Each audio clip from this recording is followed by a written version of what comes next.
The Miami Dolphins been trying to find their way for the last few seasons, dealing with a bunch of injuries on the offensive side of the ball and the defensive side of the ball. And after trading Jalen Ramsey, I'm here to let you all know they might actually be getting ready to go into a rebuild. And while I'm here to say Mike McDaniels, he's on the hot seat, and the seat is only getting hotter. Y'all know we're gonna talk about it and break it all down right after this. Welcome to your number one spot for all NFL news and content, NFL Central.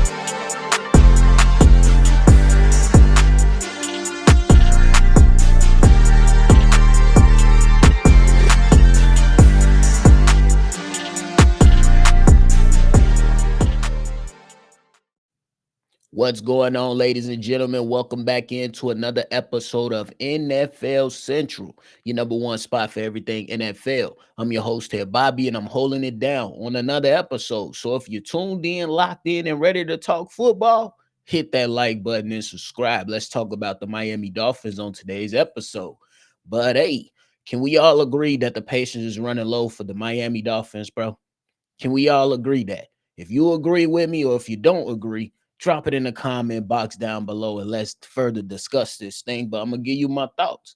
I'm of belief that Mike McDaniel's head coach for the Miami Dolphins is on the hot seat simply because yes, it has not all been bad, but there are some things that have been very, very evident and visible when it comes to the Miami Dolphins. We talk about the culture. A lot of the times you see the Miami Dolphins, they got you know what I'm saying? We got Tyreek Hill and Jalen Water, they going in motion, and the offense look like it's pure. It look like it's some creativity going on with that said offense, and it looks really, really fun at the start of the season. But then once the temperature started to drop in Miami, these guys got to travel to a Kansas City, travel to a Buffalo, travel to a New York, or travel to a Chicago. In the culture of the Miami Dolphins seem like it's a little bit soft. Right now, that's the norm around NFL spaces that if the Miami Dolphins have a good start to the season, by the time it start getting cold around Thanksgiving and all that stuff, and they have to travel to said location, you can damn near guarantee that they're going to fold. The last few times the Miami Dolphins made it to the playoffs, people felt like, hey, you might as well just chalk it up as a win for the home team because the Miami Dolphins, they ain't tough enough to play in cold weather. That's some crazy things to look at, but those are some of the discussions that we've always come to know when it comes to the Miami Dolphins. Now, it hasn't all been bad for the Miami Dolphins. They made it to the playoffs, but in a lot of those different things, when you talk about the offense and when you talk about the execution, when it came down to games that really, really matter, a lot of the times Mike McDaniel's, his team, they were just simply not ready to perform. When it came to how you look at them right now, it clearly looks like this team is regressing. You're getting rid of players on the defensive side of the ball. You're getting rid of players on the offensive side of the ball, and especially with the recent trade that they just executed with the Pittsburgh Steelers. And you're looking at them, and you're saying, hey, are we really trying to challenge the Buffalo Bills, or do we need a reset at this particular moment of in time of the Mike McDaniel's tenure in Miami? The team is really regressing.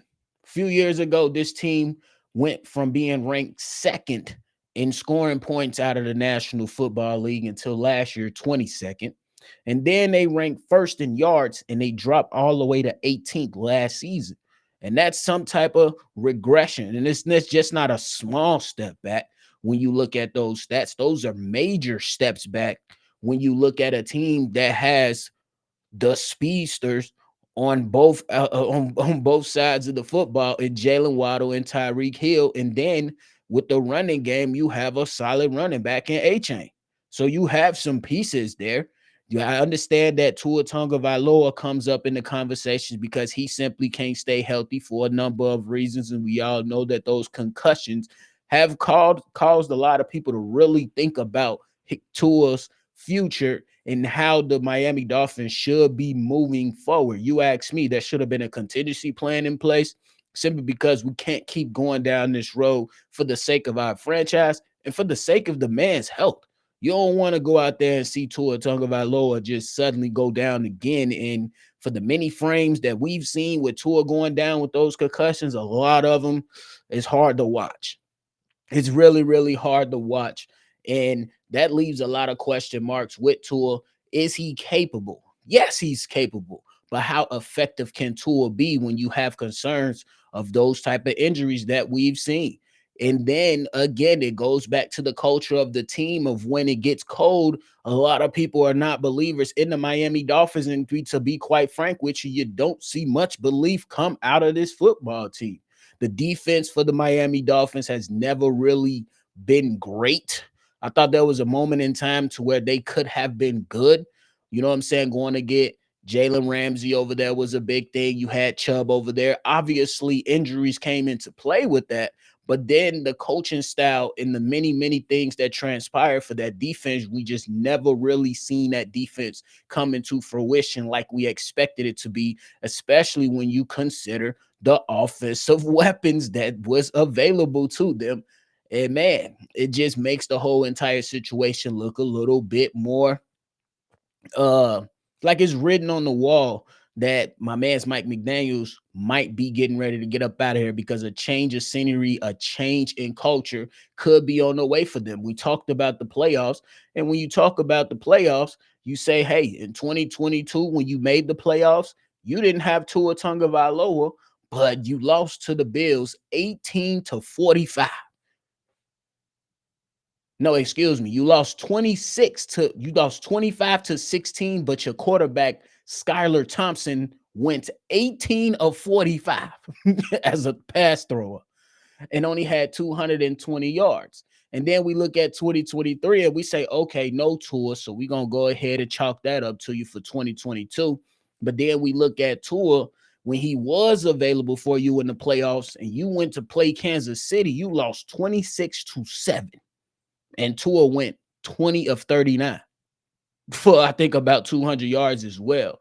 So again, it comes back to the discussion of believing that there is some belief that if these guys are going on the road in the playoffs in the cold, like in 2022 versus Buffalo, and then 2023 versus Kansas City, if it's cold, if you are better, my better, just go ahead and bet on the home team. The Miami Dolphins ain't coming ready to play. And me personally, that's a reflection on the coach. That's that. Hey, we call it how we see it. I understand that players do have to show up, but one of my favorite things is to go out there and say that, hey, your team is a reflection of the head coach. If your head coach is out there, he's disciplined, he's tough, he's gonna come out here and ready to fight. Hey, your team is gonna be tough. They're gonna be disciplined. They're gonna be ready to fight. But if you're a guy that's a little loose, you know what I'm saying? A little loose with your rules, a little, too chill with the way that you operate. When it's time to go play meaningful football games, you're gonna get a team that's too chill and too loose to play meaningful football games. That's what it's really gonna come down to in my eyes. I really firmly believe that teams are a reflection of their head coach. You see Sean McVay, he's smart, he's disciplined, and he's about execution. And when it comes down to the Los Angeles Rams, a lot of the damn times you're going to get good football from that football team because they play smart football. They play disciplined football. They play tough football. You look at hey, all jokes aside, even, you know what I'm saying, even with looking at my guys like Mike Tomlin, who a lot of people consider a player's coach, and sometimes that can be good for him and sometimes that could be to his detriment. Look at Mike Tomlin. You look at situations with Mike Tomlin to where his team, they're going to play their ass off, but in some cases, they're going to be a little bit lackadaisical, a reflection of your head coach. You know what I'm saying? So that's how we looking at Mike McDaniels at this particular moment. Like, man, come on, bro. You might be a little bit too lax when it comes to this situation for your football team, and you need to get this stuff in order simply because you got to add on discussions that has been had now that teams have left the Miami Dolphins and they come in, man, and nobody shows up late. Yeah. If you want to go out there and win, you listen to some of the greats around, especially with Tom Brady. Hey, the winning football starts way before we even get to minicamp. If you want to have a winning culture, the winning football starts way before July hits. if you want to establish a winning culture. The winning football starts way before preseason if you want to establish a winning culture. So you look at those situations, you just question and wonder what the hell is going on with the Miami Dolphins. Hey, y'all, let me know if I'm tripping or not. Can we sit here and make the argument that even though Brian Flores was a, you know what I'm saying, was an asshole to Tua, the culture was better? Can we make that argument? He was an asshole to Tua. But can we all have that discussion that at least the culture and the way that that team played was a lot better under the reigns of Brian Flores? Can we agree? Can we argue that? Because I can make the case that that defense never was afraid to go after anybody, and the offense was ready to go. They just had to figure some things out. It wasn't, you know what I'm saying, probably not to the level of a Mike McDaniel's ran offense, but you know, they were able to win tough football games, and nobody was able to come in and push Brian Flores around simply because offense was ready to go, defense was playing hard, and special teams, they was disciplined. So, can we sit here and really make that argument? Is what I want to know. Let me know. Hey, and can we really go and look at Mike McDaniels right now and be like, bro, you're in trouble simply because look in your division. We ain't even got to look around the whole entire AFC or the NFL. We looking at the AFC East. We know y'all not better than the Bills. Check. The Patriots with Mike Vrabel now gives them the upper hand over the Miami Dolphins right now, right? I, y'all check it. Hey, correct me if I'm wrong. But if you look at that, the Patriots and what they were able to do this offseason, you go and get Mike Vrabel, culture setter, builder, tough, smart head coach. Then you get Josh McDaniels to come be your OC. He's a terrible head coach, but he's a hell of a OC. You just limit him to the OC, he gonna be able to work with Drake May. Then you go spill a bunch of money on the defensive side of the ball, like going to get guys like Milton Williams, and then you Harold Landry. You get guys like that, and then you have good, solid draft in this year's draft, and you bring in veteran players on the team. Stephon Diggs is there now. You already had a couple weapons for Drake May already. I believe yes, they did draft Travion Henderson out of Ohio State. So you get a nice, young, tough running back. I'm putting them over the Miami Dolphins myself. Now that only leaves the New York Jets versus the Miami Dolphins. Am I crazy for saying that the Jets might be over the Dolphins before we even see it? Obviously, we got to see it. But am I crazy? Let me know.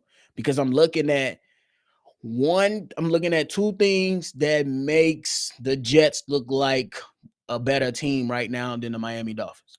Number one is Aaron Glenn.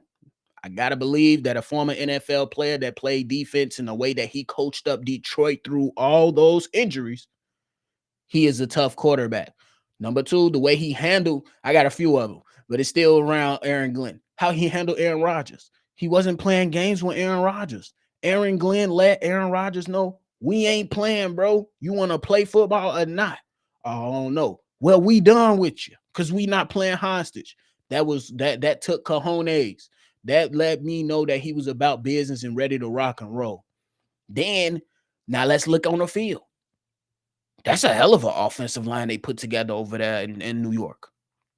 A hell of an offensive line. And then you already had some good pieces on your defense.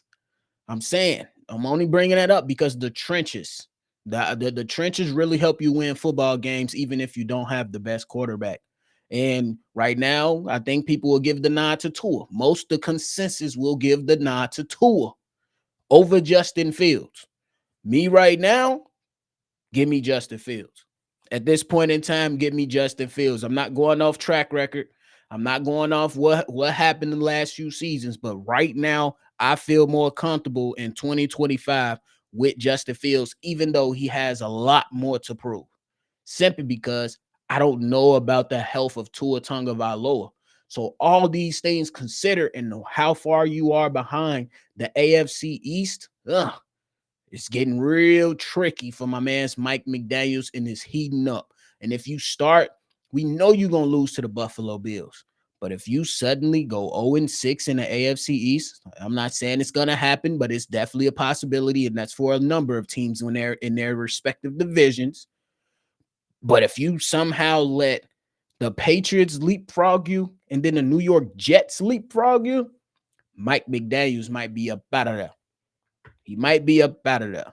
But hey, thank y'all, man. That is it for me for today's episode, bro. Y'all let me know how y'all feeling about Mike McDaniels. Do y'all feel like my man's is on the hot seat? Let me know why or why not. But hey, we're gonna continue the conversation down in the comment box. Let's go ahead and chop it up and see what's to it. But thank y'all so much for tuning in to another episode of NFL Central. Before you go, give me your feedback, comments, concerns down in the comment box below. Let me know how you feeling about today's topic and throw out a name out there of a head coach that you believe is on the hot seat, because I got a couple more just to let you know. But I wanted to talk about Mike McDaniels on today's episode. But hey, appreciate y'all. Y'all already know. I'm going to catch y'all on the next one for sure. Peace.